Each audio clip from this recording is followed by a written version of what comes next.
மக்கள் அனைவருக்கும் வணக்கம். விஜய் அவர்கள் நேற்று கரூர்ல நடத்திய அந்த கூட்டம், அது நடந்த ஒரு பெரும் அசம்பாவித சம்பவம். அது 39 பேர் இறந்திருக்காங்க. அதுல 9 குழந்தைகள், 17 பெண்கள். 9 குழந்தைகள்ல 4 பெண் குழந்தைகள், 5 ஆண் குழந்தைகள். இந்த சம்பவம் நடந்த உடனே எங்க குழுவை சார்ந்த 2 பேரை நாங்க அங்க அனுப்பி வச்சிருந்தோம். எதா நடந்துச்சு, ஏன் நடந்துச்சு அப்படின்ற விஷயத்த முழுமையா ஆய்வு பண்ணிட்டு இருக்காங்க. நைட்டு ஃபுல்லா எங்களால முடிஞ்ச அளவுக்கு தகவல் எடுத்தோம். அத 2 விதமா நாங்க பிரிச்சு பார்க்க விரும்புறோம். முதலாவது இந்த சம்பவம் சார்ந்து முழுமையாக விஜய் அவர்கள் மீது முழு பழியையும் கொண்டு போய் சேர்க்கறதுக்கான அந்த அரசியல் இருக்குல்ல, அது ஒரு பக்கெட்டு. இல்ல எங்க தலைவருக்கு அதுல சம்மந்தமே இல்ல அப்படின்னு சொல்லிட்டு டிவிக்கு கட்சி இருக்காங்களே, அவங்க ஒரு பக்கெட்டு. அவங்க திமுக மீது இல்லாட்டி ஆளும் கட்சி மீது பேசியிருக்காங்க. இதெல்லாம் ஒரு ஓரமா வைங்க. காவல்துறை, போலீஸுடைய தரப்புல இருந்து குடுக்கக்கூடிய விளக்கம் தான் நமக்கு ஆஃபீஷியல். அதுல டிஜிபி வெங்கட்ராமன் அவர்கள் மீட் பண்றாங்க. பண்ணிட்டு தனக்கு என்ன சொல்லணுமோ அத சொல்லிட்டு கிளம்பிடுறாரு. அவர் நிறைய கேள்விகளுக்கு பதிலே சொல்லல. நிறைய கேள்விகளோட நாங்க அங்கேயே 2 பேரும் அனுப்பியிருந்தோம். ஆனா பதிலே கிடைக்கல. அவர் என்ன சொன்னான்ற விஷயத்த நம்ம புடிச்சோம்னு வச்சுக்கோங்களேன், நிறைய உண்மைகள் கிடைக்கும். அவர் முதலாவது என்ன சொல்றாரு அப்படின்னா, அந்த இடம் தேர்வு செய்யப்பட்ட விதம் இருக்கு இல்லையா? அது அவங்க தான் குடுத்தாங்க. ஒரு 10,000 பேர் வரதா சொன்னாங்க. 20,000 பேர் கூடிட்டாங்க. அது 20,000 பேர் கூடுன கூட்டம் கிடையாது. சும்மா 50,000 60,000 பேர் கூடுன கூட்டம். அது எப்படி அவர் அந்த கணக்குல சொல்றாருன்னே தெரியல. 39 பேர் இறந்திருக்காங்க. ஒரு நம்பர் ஒண்ணு சொல்றாரு. ஏதோ திமுக காரன் சொல்லுவாளே, கூடுன கூட்டம் வெறும் 20,000 தான்பா. அப்படின்ற விதமா டிஜிபி வெங்கட்ராமன் அவர்கள் முதல்ல ஆரம்பிச்சார் இல்லையா? அது எனக்கு பெரிய ஏமாற்றம். எப்படி இவரு இந்த கூட்டத்துல வெறும் 20,000 சொல்றாரு. ஏன் நான் சொல்றேன்னா, அந்த கூட்டத்துக்கு தகுந்த ஏற்பாடுகள் அந்த இடத்துல செஞ்சிருந்தீங்கன்னா அடுத்த கேள்வி வரும். அதனால அவர் என்ன பண்றாருன்னா 20,000 குறுக்க பார்க்குறாரு. அவர் சொல்லும்போது என்ன சொல்றாரு அப்படின்னா, கரூர்ல லைட் ஹவுஸ் பகுதியையும், அது ஒரு உழவர் சந்தை பகுதியும் அவங்க கேட்டாங்க. இந்த லைட் ஹவுஸ் பகுதி இருக்கு இல்லையா? நீங்க அப்படியே கூகுள் மேப் வைக்கிறேன் நீங்க பாருங்க. அந்த பகுதி பத்தலையாம். அது இவங்களே நினைச்சுட்டாங்க. அந்த இடம் பத்தாது. அதனால திருச்சியில, பெரம்பலூர்லாம் கூட்டம் கூடியிருக்கு. அதனால நம்ம என்ன பண்ணுவோம்னா, இந்த இடத்த விட்டுட்டு வேலுச்சாமிபுரம்னு ஒரு பகுதி இருக்குது. அந்த ரோட்ட குடுப்போம். அப்படின்னு இவங்க முடிவு பண்ணாங்க. ஏன்னா, அதே நல்லா நெறைய பேர் நிக்க முடியும். ஆனா உண்மை அது கிடையாது. நீங்களே கூகுள்ல அவர் சொல்றது உண்மையா? இல்லாட்டி எது நிதர்சனமான உண்மைன்றத தேடுங்க. இந்த லைட் ஹவுஸ் பகுதி. இது ஒரு ஜங்ஷன் பஸ் ஸ்டாண்ட் இருக்கக்கூடிய ஏரியா. சுத்தி 4 புறங்களும் சாலை இருக்குது. அதோட சேர்த்து எக்ஸ்ட்ரா மார்க்கெட் பகுதி இருக்குது. இதுல உங்களால எனக்கு தெரிஞ்சு ஈஸியா 50,000 பேர் நிக்க முடியும். இந்த இடத்துல தான் எம்.கே. ஸ்டாலின் பிரச்சாரம் பண்றாரு. இந்த இடத்துல தான் உதயநிதி பிரச்சாரம் பண்றாரு. ஆனா இந்த இடம் யாருக்கு? விஜய் அவர்களுக்கோ இல்லாட்டி எதிர்க்கட்சி தலைவர் எடப்பாடி பழனிசாமிக்கோ கிடையாது. இவங்கலாம் விடுங்களேன். ஏற்கனவே அசம்பாவித சம்பவம் நடந்திருக்கு. அப்ப அவருக்கு தகுந்த இடத்த நம்ம தேர்வு செய்ய வேண்டியது அடிப்படையில இந்த ஆட்சியாளரோட கடமை. அதை இவங்க செஞ்சாங்கன்ற கேள்விக்கு இவர் என்ன சொல்றாரு? இல்ல அந்த இடத்த விட அது பெஸ்ட்ன்றாரு. எந்த வகையில? எந்த வகையில சொல்லுங்கன்னா, அது ஒரே ஒரு சாலை. அது ஒரே ஒரு சாலை. இது 4 முனையும் சேர்ற ஒரு சாலை. அது பெரிய பெரிய சாலைகள். அந்த 4 முனை சாலையோட உச்சத்துல நின்று பேசுறது இவங்களோட முடிவு. எல்லா அரசியல் கட்சிக்கும் ஒரு உரிமை இருக்குன்னா, இவங்க தான் திட்டமிட்டே அந்த பகுதியை கிடையாதுன்னு மறுத்துட்டு வேறொரு பக்கத்துக்கு நகர்த்திருக்காங்க. இதுல காவல்துறை இந்த செஞ்ச செயலுக்கு பின்னாடி அரசியல் சதி இருக்கு அப்படின்னு ஒரு கேள்வி நம்மளால எழுப்ப முடியும்னா, எல்லா தரப்பும் அதே கேள்வி முதலாவது எழுப்பிட்டாங்க. அந்த கேள்வி நியாயமானது. நிச்சயமாக காவல்துறை ஆளும் திமுக சார்பாக ஏதோ ஒரு வேலை பார்த்திருக்கு. இது முதலாவது. இதுக்கு காவல்துறை சார்பாக சொன்ன விளக்கம் இருக்கு இல்லையா? எனக்கு தெரிஞ்சு நியாயமான காரணம் கிடையாது. அது விளக்கமும் போதுமானது கிடையாது. அதுக்கு அடுத்து என்ன சொல்றாரு அப்படின்னா, நாங்க ஒரு 500 போலீஸ போட்டிருந்தோம். அந்த பதில் 500 போலீஸ் போட்டாலே பத்தாதுங்கன்றாரு. திரும்ப என்ன சொன்னாரு? அந்த கூட்டத்த கூட்டுறதுக்கு அந்த இடம் பத்தாது. நாங்க அதனால அத குடுத்தோம்ன்றாரு. காவல்துறை 500 பேர் நின்னான்னு வச்சுக்கங்களேன், மக்கள் நிக்க முடியாதுன்றாரு. அப்ப இவரே ஒத்துக்கிறார் அதான் நெருக்கடியான இடம். கரெக்ட்டா? இவரே தான் அடுத்த வாக்கியமே சொல்றாரு. எதுக்குங்க 500 பேர் மட்டும் போட்டீங்க? அப்படின்னு கேட்டதுக்கு, இல்ல நிக்க அவ்வளவுதான். அது அந்த இடத்துல அவ்வளவு இடம் இருக்குது. அதுக்கு மேல நிக்க முடியாது. அப்ப இவரே தான் அது நெருக்கடியான பகுதின்னு காவல்துறையை போட முடியாத காரணம் சொல்றாரு. இதுல அதுக்கடுத்து அவர் சொல்றது என்ன அப்படின்னா, இது நியாயமான காரணம். அது என்ன சொல்றாரு அப்படின்னா, இத பாருங்க ஏற்பாடுகள் செய்யறதெல்லாம் காவல்துறை வேலை கிடையாது. நானே சொல்றேன். ஒரு கூட்டம் நடத்துறோம், இல்ல பேரணி நடத்துறோம்னு வச்சுக்கோங்க. அதுக்கு ஏற்பாட்டாளர் நம்ம தான். பாதுகாப்பு குடுக்கறது மட்டும் தான் அவங்க வேலை. எல்லா பேரும் எங்க நிக்கிறான்னு பார்க்கறதெல்லாம் அவங்க வேலை. ஆர்கனைசேஷன் பண்றது அந்தந்த கட்சியோட பொறுப்பு. அப்ப இந்த நிகழ்ச்சியை நடத்தக்கூடிய நபர்கள் யாரு? தமிழக வெற்றி கழகம் இருக்கு இல்லையா? இவங்க தான் அது எங்கெங்க யார் எப்படி அலையாய் நிக்கணும், எப்படியான கூட்டத்தை கட்டுப்படுத்தி எந்த வகையில போக வைக்கணும், வர வைக்கணும். இதையெல்லாம் நீங்க தான் திட்டமிடணும். அதுல பாதுகாப்பு பணியில காவல்துறைக்குன்னு சொல்றாரு. இதெல்லாம் நியாயமான விஷயம். என் கேள்வி என்ன அப்படின்னா, எதுக்கு எந்திரிச்சு போணும்? டிஜிபி வெங்கடராமன் அவர்கள் வேகம் முடிச்சுட்டு எதோ சொல்லிட்டு போயிட்டாரு. அவர்ட்ட கேட்க வேண்டிய கேள்வி நாங்க என்ன வெயிட் பண்ணியிருந்தோம் அப்படின்னா, ஏங்க கரண்ட் போச்சு? அவர் வந்து 7:30க்கு வந்தான்னு சொல்றீங்க. அது நியாயமான குற்றச்சாட்டு. அவர் 12 மணிக்கே வர ஆரம்பிச்சிட்டாங்க ஃபேன்ஸ்லாம். அது நியாயமான குற்றச்சாட்டு. நான் என்ன கேட்கிறேன்னா, அது என்ன மீட்டிங் ஆரம்பிச்சு ஒரு ஆம்புலன்ஸ் போச்சு. அதுக்கப்புறம் கரண்ட் போச்சு எதனால? ஏன் நான் கேட்கிறேன் அப்படின்னா, சும்மா 60,000 பேர் நிக்கக்கூடிய ஒரு சின்ன ஏரியால டக்குனு கரண்ட் போச்சுன்னு வச்சுக்கோங்களேன், ஒரு தடுமாற்றம், கூட்டத்துக்குள்ள தேவையில்ல ஒரு குழப்பத்த உருவாகும். இந்த இடத்துல தான் கரூரை நோக்கி வரும்போது செந்தில் பாலாஜி தரப்பு ஏற்கனவே இந்த விஷயங்கள கடுமையா எதிர்க்கவும் இதுக்கு சதித்திட்டங்களை தீர்க்கவும் முயற்சி பண்றாங்க அப்படின்ற குற்றச்சாட்டு ஓடி இருந்துச்சு. எனக்கு தெரிஞ்சு தமிழ்நாட்டுல மிக மோசமான அரசியல்வாதி இருக்கலே பெரிய அமாவாசை யாருன்னா செந்தில் பாலாஜி தான். செந்தில் பாலாஜி தன்னுடைய வெற்றிக்காகவும் தன்னுடைய அரசியலுக்காகவும் எதுவும் செய்யக்கூடிய ஒரு மோசமான அரசியல்வாதி. என்னால உறுதியா சத்தியம் பண்ணி சொல்ல முடியும். அந்த அரசியல்வாதி இந்த கூட்டத்தை கெடுக்கிறதுக்கோ, இல்ல அந்த அரசியல்வாதியோட தரப்பில் இந்த கூட்டத்தை கெடுக்கிறதுக்கோ, இது சலசலப்பு உருவாக்குறதுக்கோ திட்டமிட்டு இருந்தாங்கன்னு சொன்னா, அந்த சந்தேகத்தை நியாயம் சொல்லுங்க. அந்த சந்தேகத்துக்கு பதில் கொடுக்க வேண்டியது காவல்துறை வேலைன்னு. எதுக்கு கரண்ட் போச்சு? ஏன் கரண்ட் போச்சு?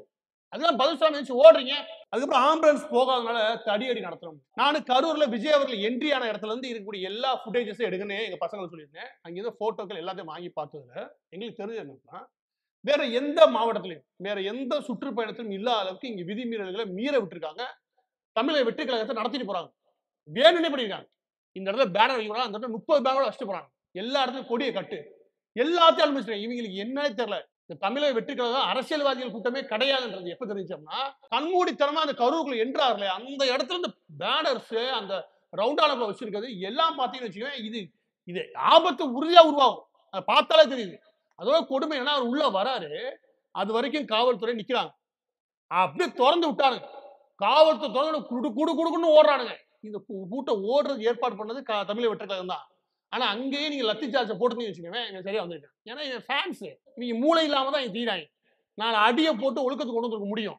ஆனா எல்லாத்தையும் அனுமதிச்சு வேடிக்கை பார்த்துக்கிட்டீங்க காவல்துறை. நடக்கணும்னு ஏதோ ஒரு அசம்பாவித சம்பவம் நடக்கிறதுக்காக ஆளும் தரப்பு பல காலமா காத்திருக்க மாதிரி தான் எனக்கு தோணுது. இந்த சந்தேகத்தினால உறுதியா எழுப்ப முடியும்.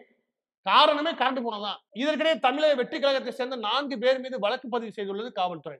அந்த வழக்கு யார் யார் மீது பதிவு செய்யப்பட்டுள்ளது அப்படின்னா, அந்த தமிழக வெற்றி கழகத்தினுடைய மாவட்ட செயலாளர் மதியழகன் மீது, புசி ஆனந்த் அந்த ஆளெல்லாம் புடிச்சு நீங்க சாத்தல இந்த ஊரை திருத்துறது கஷ்டம்.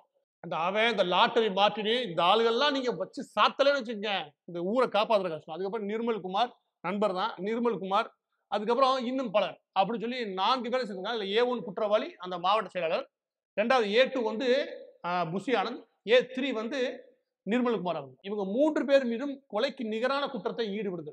அது குற்ற செயல் ஈடுபடுவதற்கான முயற்சிகளை அதை தூண்டுகோலா இருக்கிறது. பொது அமைதியை கெடுக்கிறது, பொது சொத்தை கெடுக்கிறது, அதிகாரியுடைய ஆணையை மீறுறது, இது எல்லாமே அவங்க மீது பதியப்பட்டுள்ள வழக்கு இருக்குல்ல, வழக்கு எண்கள். எனவே காவல்துறை பதில் கொடுத்த வகையிலையும் சரி, அந்த இடத்துல உடனடியாக அன்பில் மகேஷ் போனதும் சரி, அமைச்சர் அன்பில் மகேஷ் போனதும் சரி, செந்தில் பாலாஜி அங்க இருந்ததும் சரி, இவங்க ஒரு விதமா நடிச்சிருப்பாங்க. நீங்க கவனிச்சா பெரிய நடிகர்களே திமுக தான். அவங்க ஒரு விதமா நடிச்சிருப்பாங்க. நான் படிச்சு சொன்னேனே போகலையே அப்படின்னு அன்பில் மகேஷ் பேசியிருப்பாங்க. இதெல்லாம் அப்பட்டமா நாடகம். அங்க செந்தில் பாலாஜி என்ன பண்றதுன்னு தெரியாம கண்ண ஊட்டிட்டு இருப்பாங்க. இந்த 2 பேரும் அன்னைக்கு பண்ணது எல்லாமே நாடகம். அது எப்படி நாடகமா மாத்தி மக்கள்கிட்ட எமோஷனலா கொண்டு போய் சேர்க்கின்றது சன் டிவில இருந்து ஊடகங்கள கிளம்பிட்டாங்க. இதையெல்லாம் ஒரு பகட்டு. இப்ப காலகட்டத்துல ஈமுக்கோழி சத்யராஜ் வீடியோ போட்டுட்டான். நிச்சயம் சொல்ற எல்லாரும் வருவாங்க, எல்லா பிலிம் ஸ்டார்ஸ் வருவாங்க. ஏன்னா திமுக ஒரு விஷயத்தை கையில் எடுத்தானா அதை நிச்சயம் பிரச்சாரம் பண்றதுக்கு எல்லா ஸ்டார்ஸ் உள்ள வந்துருவாங்க. போதுமான அளவுக்கு பிரபலங்கள் எல்லாம் பேசி முடிச்சிருவாங்க. ஏன்னா கரூர் நடந்த அசம்பாவித சம்பவம்ன்றது திமுக இனிமே பெரும் அரசியலா மாத்துறதுக்கு கிடைச்ச ஒரு முக்கியமான புடி. அதுக்காக இதனால காத்திருந்தானுங்க. அந்த சம்பவத்தை நடத்துறதுக்காக வெயிட் பண்ணிட்டே இருந்தானுங்க. கிடைச்சிருச்சு, உள்ள புகுந்துட்டாங்க. இனிமே அதை நடக்கும். ஆனா அந்த அரசியல் பண்றதெல்லாம் இருக்கட்டும், ஒரு இவ்வளவு பெரிய அசம்பாவித சம்பவம் நடக்குது. அது நம்மளை பார்க்க வந்தவங்க நடக்குது. நம்மளுடைய ஃபேன்ஸ் இறந்து போயிட்டாங்க. அதுல 9 குழந்தைகள் வேற இறந்து போயிடுச்சு. இப்படின்னா அப்படி நடந்துகிட்டு இருக்கும்போது ஏன்னா மனசாட்சி இருக்கிறவன் கிளம்பி திருச்சிக்கு போய் திருச்சியில இருந்து ஒரு தனியா ஒரு பிரைவேட் ஜெட் எடுத்து சென்னை வந்து வீட்டுக்கு போவானா? அதை நம்ம விசாரிச்ச போது இல்ல, அந்த சம்பவம் நடக்கும் போதே காவல்துறை கூப்பிட்டு விஜய் அவர்கள் நீங்க இருக்க வேணாம், வீட்டுக்கு போங்க, போயிட்டீங்கன்னு வச்சுக்கோங்க, இங்க அந்த அளவுக்கு கூட்டக்கூடாது, எங்களால் இதை மேனேஜ் பண்ணிக்க முடியும் அப்படின்னு அவங்க சொன்னாங்க. அதனால நாங்கள் கிளம்பி போயிட்டோம் அப்படின்னு அவர் தரப்புல விஜய் தரப்புல கூடிய நபர்கள் சில சொல்றான்னு வச்சுக்கோங்க. இந்த பாரு அரசியல் எல்லா பாரும் நடக்கும். அவன் சொல்றானா உனக்கு எங்கே போச்சு புத்தி, மக்கள் எதையும் கேட்பான். உனக்கு எங்கே போச்சு சுய புத்தின்னு வேணாமா, உன் கூட்டத்திலான இறந்து போனாங்க அப்படின்னு இருந்திருக்கணும். இந்த டைம்ல அந்த ஆள் வீட்டுக்குள்ள போய் ஒளிஞ்சதெல்லாம் இருக்கட்டும், இந்த அசம்பாவித சம்பவம் நடக்கிறதுக்கு யார் தெரியுமா காரணம் அப்படின்னு திமுக மீது சொன்னதுக்கு எனக்கு நான் ஏத்துக்கிறேன். இந்த அசம்பாவித சம்பவம் ஏதோ நடக்க போன்றதை இவங்க காத்திருந்தாங்க ஏத்துப்பேன். ஆனா இவங்க என்ன யோக்கியம்? தமிழக வெற்றி கழகம் என்ன யோக்கியம் நான் கேட்கிறேன். எந்த யோக்கியமானும் கிடையாது. இதை மட்டும் கேளு. இவங்க அனுமதி கேட்டு போலீஸ்ட போறாங்க. போலீஸ்ட போகும்போது என்ன தெரியுமா சொல்றாங்க, நாங்க ஒரு 3ல இருந்து 10 மணி வரைக்கும் டைம் கொடுத்தீங்க, அதுக்குள்ள எங்க தலைவரை கூட்டு வந்து நாங்க பிரச்சாரம் பண்ணிடுவோம். இது இவங்க கேட்டது. எவ்வளவு கூட்டுவீங்க? ஒரு 10,000 பேர் கூட்டு வந்து. இது இவங்க சொன்ன கணக்கு. இது 2 இவங்க செஞ்சாங்கன்னா வாங்கிட்டு அனுமதி வாங்கிட்டு ட்விட்டர்ல அனுப்பிச்சு வாட்ஸ்அப்ல அனுப்புறானுங்க.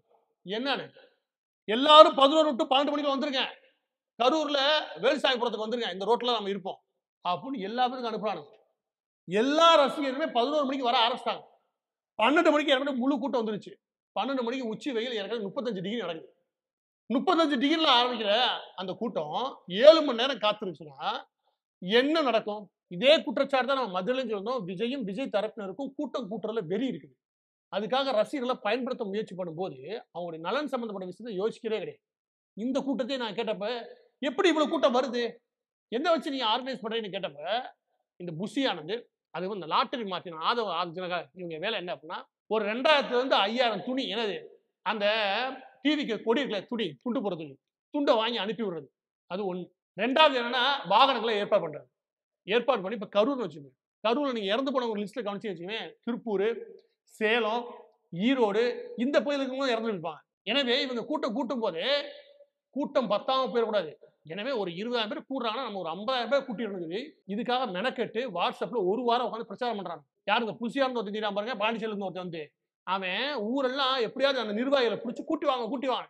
அந்த பையனுக்கு பொறுப்பு கொடுத்துருக்கானுங்க. ஒவ்வொரு பகுதியில் இருக்கணும் குறைஞ்சபட்சம் 200 பேரை கூட்டி வா, 300 பேரை கூட்டி வானா கூட்டி வர சொல்றேன். அதுக்கு ஏற்பாடு பண்றல, அது துண்டு கொடுக்கறதோட முடிஞ்சு போச்சா? கூட்டி வந்ததுன்னா அந்த ஆர்கனைசேஷனை ப்ராப்பரா போகணும். காவல்துறை பாதுகாப்பு தான் கொடுக்கும். காவல்துறையிட்ட பாதுகாப்பு கேட்கலாம். ஆனா நிகழ்ச்சி நடத்துறது நம்ம. அப்ப நிகழ்ச்சி எப்படி நடத்தணும்? எந்தெந்த பகுதியில இருந்து வந்தாங்களோ அந்த பகுதியில் கூட கரெக்டா நிறுத்தி, நீங்க அந்த நிகழ்ச்சியை முடிச்சு அவர் கிளம்புனதுக்கு அப்புறம் திரும்ப அவங்க கரெக்டா போறாங்களா பார்த்துட்டு போறது உங்க வேலை. கூட்டம் கூட்டி எப்படி அலை மோதுகிறது அப்படின்னு நீ பந்தா காட்டுறதுக்கு இல்லை இங்க அரசியல். நீ நினைச்ச பாரு பந்தா காட்டுறோம்னு. விஜய் வந்தாலே அப்படியே அலை மோதுதுங்க அப்படின்னு புஷியான சொல்லி தெரிஞ்சாம பாருங்க. அந்த வெறி அந்த ஆசைக்கு தான் இன்னைக்கு 39 உயிர் இறந்தது. இனி கூட்டத்தை கண்மூடித்தனமா எப்படியா கூட்டுவோம். இளைஞர்களுக்காக வர வச்சிருவோம். விஜய் ஃபேன்ஸ் தானே, அது அரசியல் கூட்டம் இல்லையே. அதே மாதிரி தியேட்டருக்குள்ள நுழையும். அப்படியே அலம் மோத விட்டு அதை போட்டோ எடுத்து ஆனந்தமா போட்டு இருக்காங்க. நேத்து அவர் நுழையும் போதே அப்படியே போட்டு இருக்காங்க. அந்த கூட்டத்தை ஒவ்வொரு முறை பார்க்கும்போது நான் சொல்லுவேன், இது நிச்சயமா ஒரு டைம் பாம். ஏன்னா இந்த கூட்டம் 7 மணி நேரமா இங்க நிக்குது. 7 மணி நேரம் நின்று என்னடா ஆகும்? உங்களுக்கு சுய புத்தியே கிடையாதா? சரி அப்படிதான் இருக்காங்க. அதுல விஜய் என்ட்ரி ஆறாரு. அதுக்கு பின்னாடி ஒரு கூட்டம் ஓடிச்சு பாருங்க. சுய ஒழுக்கம்னா என்னன்னே தெரியாத ஒரு தற்கூரி கூட்டம். பின்னாடியே வரானுங்க. அதெல்லாம் விஜய்க்கு பிடிக்குது. அது உள்ள வந்ததுமே மாசா எல்லாரும் சுத்தி நடந்துக்கணும். அவர் அப்படி மெதுவா போகணும். இதெல்லாம் விஜய்க்கு அந்த அரிப்பு இருக்குன்னு நான் சொல்றேன். அந்த அரிப்பை சொரிஞ்சு விடுறதுக்கிட்ட புஷி ஆனந்த் இந்த ஆதரவு கூட்டத்தை கூட்டி வந்து எப்படியாவது அதே மாதிரி செய்வோம். நான் சொல்றேன் இவங்க அரிப்புக்கு இவங்க செருப்பு கழட்டி 4 அடி அடிச்சா தரும். இவங்க அரிப்புக்கு ஊர் பிள்ளை எல்லாம் கூட்டி வந்து தப்பா கூட்டம் நடத்தி அதை சரியா ஆர்கனைஸ் பண்ண முடியாம அது கடக்கட்டும் சொல்லி விட்டாங்க பாருங்க. அது மதுரை நடந்துச்சு. அதுக்கப்புறம் எல்லா கூட்டத்திலும் நடந்துச்சு. ஆனா இவங்க எதிர்பார்க்கவே இல்லை 39 உயிர் போகும். போச்சுல ஓடி ஒளிஞ்சுட்டாங்க. இதுல 39 பேர் இறந்து போற அளவுக்கு எப்படி இந்த அசம்பாவித சம்பவம் நடந்துச்சு? இப்போதைக்கு எனக்கு தெரிஞ்சு ஹாஸ்பிட்டல் இருக்கிறது ஏறக்குறைய 180 பேருக்கு மேல. தனியார் பிற மருத்துவமனைகள் பிற மாவட்டத்துக்கு போனவங்க எல்லாம் சேர்த்து 180 பேருக்கு மேல. இது இன்னும் பெரிய சம்பவம் நடக்க வேண்டியது. எப்படியோ தப்பிச்சிருச்சு. 34 டிகிரி வெயில்ல நீங்க 1 மணி நேரம் நின்றாலே உள்ள இருக்க சத்தம் எடுத்துரும். எது அந்த நீர் சத்தம் எடுத்துரும். பின்னாடி டீஹைட்ரேட் ஆயிரும். டீஹைட்ரேட் ஆயிடுச்சுன்னா நீங்க போதுமான தண்ணி கிடைக்கிறது வெளில போகும்போது ஒரு காவலர் சொல்றாரு ஒரு 4 மணி நிலவரத்துல தண்ணி வாங்க நினைச்சா வெளியே போக முடியாது, உள்ளே வர முடியும். அந்த மாதிரி ஆயிப்போச்சு அந்த இடம். அந்த இடத்த அப்படியே டைட் ஆக்கிட்டாங்க. அதுக்கப்புறம் விஜய் 7 மணிக்கு உள்ள நுழையிறாரு. வந்துட்டார் ஒரு 1 மணி நேரமா அலமோயிடுச்சு. காலையில இருந்து இருந்த கூட்டத்துக்கு போதுமான அளவுக்கு ஆக்சிஜனே இருக்காது. டீஹைட்ரேட் ஆயிடுச்சு. கூட்டம் நெருக்குது. ஈஸியா மயக்கம் அடைவாங்க. மயக்கம் அடைஞ்சு விழுந்தா எடுத்து வைக்கிறதுக்கு இடம் கிடையாது. அதுக்கப்புறம் என்ன நடந்துச்சுன்னா மயங்கி விழுந்த ஒரு பெண் குழந்தை அதுக்கு மேல ஏறி ஓடி இருக்காங்க. அதுல கொடுமை என்ன அப்படின்னா ஒரு வீடியோ எல்லாம் பார்க்கும்போது ஒருத்தன் படுத்துட்டான். எனக்கு அவன் இறந்து கிடக்கான். இது வந்து கேமரா வச்சு விஜய் எடுத்துருக்காங்க. தற்கூறியாங்களா? என்னடா வாழ்க்கை வாழ்றீங்க? இவங்க ஒரு அரசியல் மாற்றத்துக்காக வந்த கூட்டம் அல்ல. ஒரு பெரும் தற்கூறிகளால் கூடப்பட்ட தற்கூறிகளின் கூட்டம். இவங்களை எல்லாம் உங்களால மேய்க்கலாம் முடியாது. நீங்க ஆரம்பத்துல கம்ப எடுத்து 4 சாத்தி திருத்தினா உண்டு. 4 அப்புகன்ற வரும்போதே எதுக்கிட்ட 11 மணிக்கு வந்து வரைஞ்சுட்டு அவனை அப்புங்க. ஏன்டா 3 மணிக்கு வரவன 11 மணிக்கு வர வச்சு நிர்வாகி கூப்பிட்டு அவனை அப்புங்க. இவங்க எல்லாம் எவன் கைட் பண்றான் பாருங்க. வருஷம் புசி ஆனந்தோட அவனை வச்சு குத்துங்க சரியாக. இதுல விஜய் என்னங்க பண்ணுவாரு? நான் திரும்ப சொல்றேன், விஜய் சைக்காலஜிக்கல ஏதோ சைக்கோ தரமா சுத்தா நினைக்கிறேன். ஏன் அப்படி ஓப்பனா சொல்றேன்னா நீங்க பெரம்பலூர் போனப்ப அந்த வண்டியில உட்காந்துருப்பாங்க. லைட்டை ஆஃப் பண்ணி ஆன் பண்ணுவாங்க. அதில் உட்காந்து சிரிச்சுட்டு பார்ப்போம். நீ கவனிச்சிட இந்த சைக்கோ மனநிலையில விஜய் இருக்காரு. அது மாதிரி எல்லாரும் சேர்ந்து ஓடு கொண்டாடணும் அவரை. அதை பார்த்து அவர் ரசிக்கணும். அவருக்காக இந்த எல்லா ஏற்பாடையும் உட்காந்து புசி ஆனதும் இந்த ஆதவர்ஜனம் பண்றானுங்க. அவருடைய குழு குழு குழுன்னு இருக்காண்டி அதுக்காகவே இது நடத்தப்படுது. இவனோட சைக்கோ தனத்தோட உச்சம் தான் நீங்க 39 உயிர் போறதுக்கே காரணம். இதுக்கு விஜய் காரணம் இல்ல, கிடையவே கிடையாது. விஜய் தான் காரணம். அந்த ஆளை புடின்ற லைட்டை போட்டு ஆஃப் பண்ணி விளையாண்டுல புடிச்சிட்டு போன்ற. விஜயோட அப்பா இருக்கான் பாருங்க, ஊராம் பிள்ளைக்கு முதுகுல விஜயோட பேரை அந்த டாட்டு பண்ணி அதை பச்சை குத்தி அதை வச்சு போட்டோ எடுத்து அனுப்பியிருக்கான். இவங்களும் இவங்க குடும்பமும் வேலையே இதுதான். நீங்க அந்த வீடியோ மட்டும் பாருங்க, லைட் ஆஃப் பண்ணி ஆன் பண்ணிக்கலாம். அதுல அவன் உட்கார்ந்து இருக்கும் போது தெரியும் முகத்துல எவ்வளவு சைக்கோவா உட்காருக்கான்னு தெரியும். இவனுக்கு ஒரே ஆசை, நான் போனாலே அலம் மோதும் அப்படின்னு இவனுக்கு ஒரு ஆசை இருக்குது. அந்த ஆசையை தீர்க்கறதுக்கு தான் இவ்வளவு வேலையை பார்த்து வச்சிருக்காங்க. ஒரே வீட்டுல கூட 2 குழந்தைங்க, அக்கா தம்பி, வயசு 1 12 இன்னொன்னு 8. 2 போய் விஜயை பார்க்க போறேன் போனா தடிக்கு விழுந்து அது மேல ஓடிட்டாங்க. யாரு? விஜய் ரசிகர்கள்லாம் செத்து போச்சு 2 குழந்தை. அதுக்கு காரணம் நேரடியா பொறுப்பேற்க வேண்டியது விஜய் தான். நீ தான் லைட் ஆஃப் பண்ணி போட்டு விளையாண்டவன், உனக்கு தான் இந்த குழு குழு தேவைப்பட்டுச்சு, உன் வெறிடா நீ சாகுறதுக்கு காரணம். இதுல பதிவோட இறுதியாக விஜய் தரப்புல இருந்தக்கூடிய ஒரு மனநோய் இல்லாட்டி சைக்கோ தனத்தினாலதான் இந்த 39 உயிர் போச்சு. ஆனா அதை பயன்படுத்திக்கிட்டு திமுக அரசியல் பண்ண முயற்சி பண்ணி குற்றச்சாட்டு பண்றானுங்க. அவன் பண்ணதான் செய்வேன், அவனுக்கு வேலையே அதான். எங்கடா போன விழுகும், எங்கடா பிணந்து நீ கழுகா அலையவும் தெரியும் திமுக காரன். இன்னும் ஒரு வாரத்துக்கு வச்சு செய்வானுங்க திமுக உறுதியா. ஏன்னா அவன் தான் அவனோட அரசியலே. மக்களுக்கு இருக்க வேண்டிய கடமை என்ன அப்படின்னா, நான் விஜய்க்காக உயிரே கொடுப்பேன் அப்படின்னு போன முறை இந்த மதுரையில சம்பவம் நடந்துச்சு. அதுல பாதிக்கப்பட்ட பையன்களை அம்மா வச்சுட்டே போக சொல்லு. இந்த மாதிரி பிள்ளையை பத்தவங்களாம் வெக்கப்படணும். 4 அப்பி அவனால திருத்தலன்னு வச்சுக்கோங்க, நான் வீட்டை நடுத்தருக்கு கொண்டு வந்துடுறாங்க. இதுல என்ன அவனுக்கு பெருமை நான் கேட்கறேன்.